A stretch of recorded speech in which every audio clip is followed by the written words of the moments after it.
Thank you so much for staying with us right here on TV47. In case you're just joining us, you're watching the Daily Report with me, George Maringa. Rhoda Nyamai is on sign language interpretation tonight. On matters State of the Nation, we are joined in studio by Mark Bichachi, an analyst and communication strategist. Thank you, Mark, for joining us. Thank you for having me. Also, we'll be expecting the Honorable Marianne Keitany, Member of Parliament for Aldai. And joining us virtually is Professor Gitile Naituli, former Commissioner for the NCIC. Good evening, Prof. Can you hear us?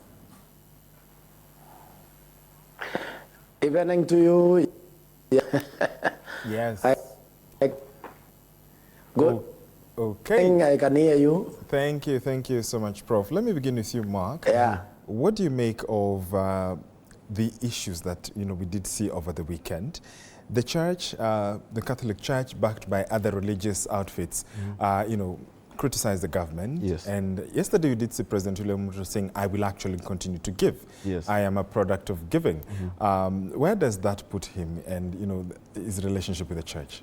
It's an interesting, very interesting question. Because first and foremost, I think the church must come to the fore and own its own baby. The church birthed William Ruto. The church supported William Ruto. The church cannot then simply back away and assume then that it has solved whatever grievance and the issue they may have with the president. Because the issue even the Gen Zs have had with the president has nothing to do with giving people. That's not the issue. Generosity has never been the issue. The issue is about accountability, respect to people's lives, and keeping the promises that the president has kept. Now, coming days after the president gave his national address, the church should have done the right thing and taken that national address and taken the president to task according to that national address, saying this is true, this is false, and this is where we need Kenya to go. Now, my other question to the church is, as you say you are distancing yourself from President Ruto, who is going to keep him in check? Who is going to tell him the voice of God? Who is going to be Elijah? Who is going to be Elisha? The church of today cannot birth a baby and then decide that baby is not theirs. Ruto is the church's baby at their feet. Let the church do the right thing and mature that baby correctly. Because if you birth a baby and you begin to say the baby is spoiled, then guess who is the spoiled one? The parent or the child? And in fact, let me just quote a statement from Billy Graham. The state of the nation is the state of the church. If the church is wrong, then the nation goes the same way. So if the church wants this country to change, guess who needs to change? The church. The church.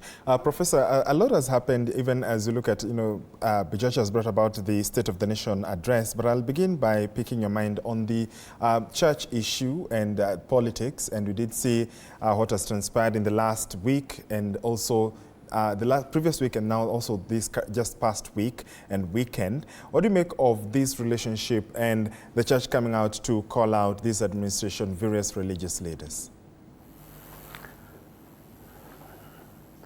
Let me say this, that the church society. Society is the mirror through which the leadership need to reflect on so they can see themselves. So what the church, even though Bichachi says this is the church baby, the church is giving need to be that appreciated, because usually you give feedback which what they can take and they change what change their ways. So this is why we say that is an innocent mirror of the people who put it into office. So the behavior of the president, the behavior of the Kenyan state right now is an innocent mirror of us collectively, the church. So the church is correct in giving feedback. Now, it isn't that the church are there because the church. Okay.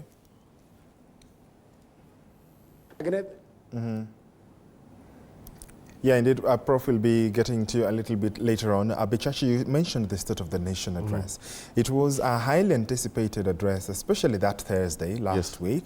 What do you think the president did? Did he inspire confidence? There's those who have said that was a populist speech. He spoke about what people wanted to hear. What did you make of that State of the Nation address? Well, first and foremost, I do not see any other way that President William Ruto would have presented the State of the Nation address. Remember, this has been the most difficult 8 months, I think, of his life. Whether you look at the Gen Z protests, you look at how many changes he's had to manage, whether you look at cabinet and what he's had to change, he had to come up with a speech that actually inspires the Kenyan people. But there's something that really struck me very hard. A few weeks ago, the price of petrol dropped by 8 shillings. It did not change the economic conversation in this country. And I asked myself, is there a possibility that we have a government and a population that are speaking, but they're not speaking the same language? So, for example, when he talks about the dollar dropping to 129, it is true. It has affected lots of our business and stabilized lots of the business. But does the average Kenyan feel and see that? The answer for many, by and large, is no. So there seems to be a disconnect between the ability that William Ruto has always had to connect with the people, which is what he has done before, and that connection translating right now to him connecting to the people. Simply because, and as a strategist I'll tell you, after that speech, you ask Kenyans what he said, they will all tell you he spoke about Adani. What else did he say? They don't remember. Now, why is Adani the one that they remember? They remember because they feel the president had them, rightfully so. So what I think is, I don't think President Ruto had a choice in the kind of speech he was going to give. But I think he really needs to stick to a salient point he himself talked about. He said he listens to the people, he listens to the church, and wants to hear their opinion. If the president does not actually effectively show Kenyans that he actually listens to them, and Adani is not the only time he's listening to them, then he will be in big trouble. But if he holds to his word, as the same way he's listened to Kenyans about Adani, and continues to listen to Kenyans, and indeed listens to the church, then his presidency will have a breath of fresh air.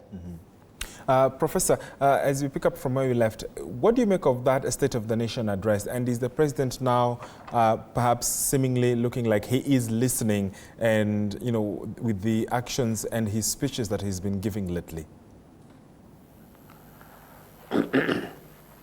I think he does. He looks like he's listening, except, you know, that's not the first time the president has retraced his steps.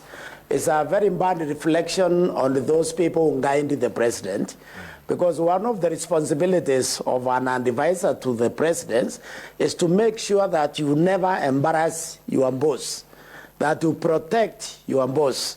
So it's an indication that the people around him were not honest with him on those transactions which he has now cancelled, and therefore cancelling them is probably not enough. He needs to rethink the structure of the people around him. Because the fact that he says this was wrong, I stopped, like, you know, cancelling the Finance Bill 2024, then the Adani project, it simply is an indication that either he did not make good choices for those who guide him, or he did not listen to their advice, or they are incompetent. They are not able to guide him. So when all this taken together, it's not a good reflection on the state, because any action taken by the government, because it costs the public money, it ought to be thought through very carefully. It's supposed to be surgically planned, so that there is no room for error. So when we see all these mistakes, then it raises a lot of questions about the people around the president, and that's why listening to the church and listening to the Kenyans with a different viewpoint, it becomes crucial for this presidency for the remaining time. Indeed, and you know, that is, of course, staying with you, Prof, what do you think perhaps is the future with all this conversation on Adani? Did Kenyans need to read much in the what was trending over the, you know, after that quashing, the quote-unquote, the exit clause? Well, yeah, the exit clause, but you have to remember that the Leadership and Integrity Act 203 is very clear that when a government officer, when a state officer makes a decision that was not well thought through, that cost the public money, that officer can be held personally accountable. So whether if there is exit clauses which require that when we cancel those contracts, then we incur costs, those costs can be addressed two ways, either directly by those who made those mistakes, or if there was misleading statements from the Adani and the company, then the contract was fraudulently signed, and therefore the country does not have to incur any cost. Bichachi, should Kenyans read much into Adani's cancellation and, you know, the whole exit clause, if it exists in the first place? Well, I think first they should read a lot into it. And by that I mean, first and foremost, this is a precedence that we need to set in this country.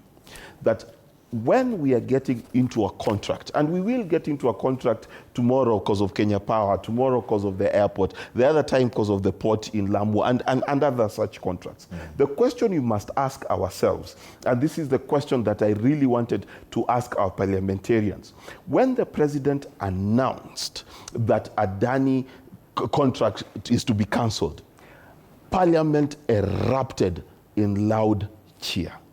My first question to them is, why were they not so loud in their questions? Number two, the president, in realization of the complaints of the Kenyan people, needs to, number two, show the Kenyan people that he is going to journey with Kenyans in the next processes of procuring anything of strategic importance to this country.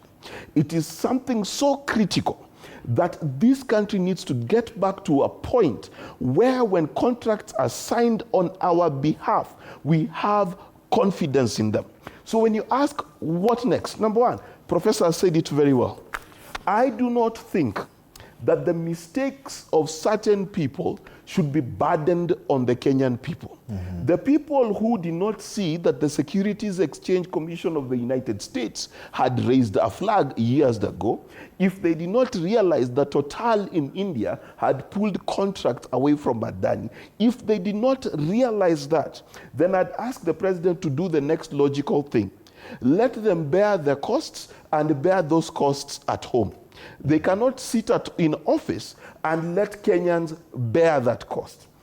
Third, the government now has an opportunity to tell the Kenyan people, number one, what is the value of the JKIA? How much does it make?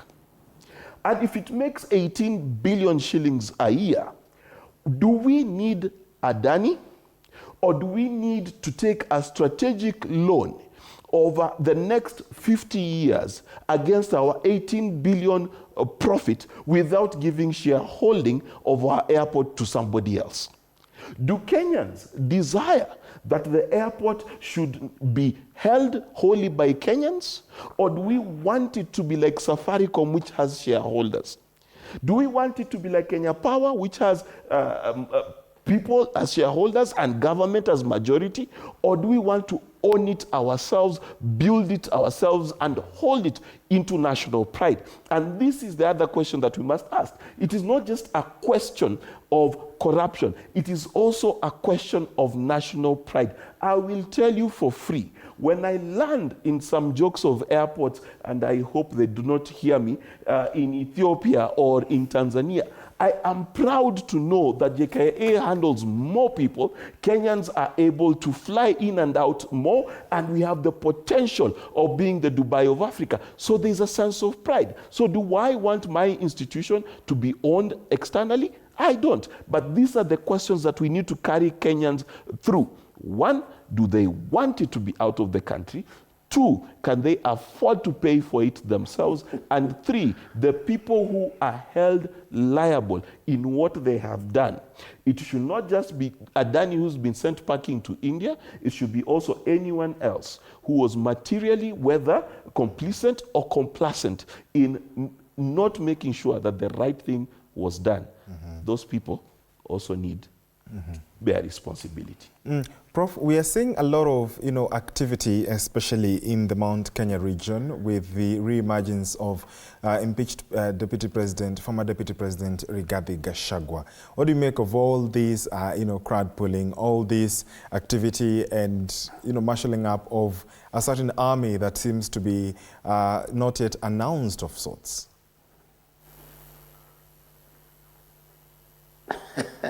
You see, Gachagua, when he was a deputy president, he tried very hard to make himself the Mount Kenya kingpin in the work. Because you can't make yourself a leader. You have to be the voice through which people's frustrations find expression. And then you assume the role of the leader naturally.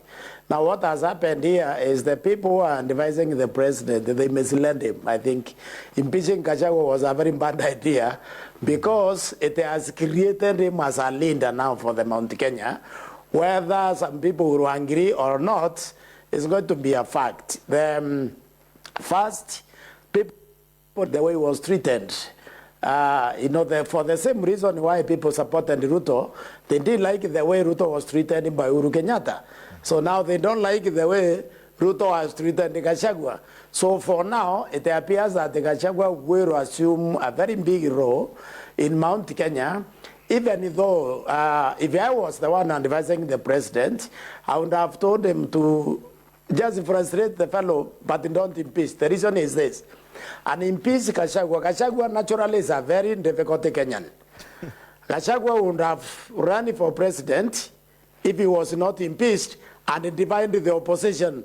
But an impeached Gachagua can't run for president. He can't run for any seat. He will be forced to support someone else. Now that's very dangerous for the president. I think they didn't see that coming. I think they should have calculated this very carefully. I think losing Gachagua the way he is right now, he throws his weight behind any candidate for that matter. Whoever candidate will come, it will be a huge challenge to dislodge that candidate from being elected. It will be very difficult a challenge. So it was not properly thought through the whole exercise. They didn't see the repercussions. They didn't see that you can actually create a leader who initially was not a leader. And that's what they have done in the Mount Kenya. They have created one. Indeed, they've indeed created one. Of course, sentiments from Professor Gitile Naitule. He's still with us. Prof, do stay with us. We're taking a short break. A lot more to unpack also with Mark Bichachi. We've got the AUC bid for former Prime Minister Raila Odinga. We want to see how that is playing out and also to analyze much more that is making headlines and shaping our country on State of the Nation. Do stay with us.